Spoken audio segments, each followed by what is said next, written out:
மகாத்மா காந்தியின் பொன்மொழிகள். நாளையே இறக்கப் போவது போல வாழ வேண்டும். வாழ்க்கை நிரந்தரமானது போல் கற்கவும் வேண்டும். அருமையான வரிகள். நம்முடைய வாழ்க்கைக்கு வாசிப்பு, புத்தகங்கள் எவ்வளவு அவசியம், முக்கியம் என்பதை இதில் உணர்த்துகின்றார். இதை நாம் பின்பற்றினோம் என்றால் வாழ்க்கையில் பெரும் வெற்றி அடைய முடியும் என்பதே நிச்சயம்.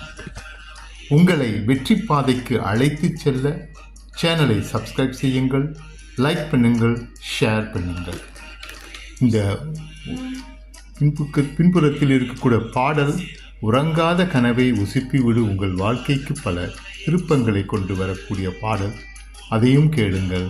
வாழ்க்கையில் எல்லா வெற்றிகளும் நீங்கள் அடைய வேண்டும் என்று கூறி வாழ்த்தி விடைபெறுவது வேணா வேணுகோபால்.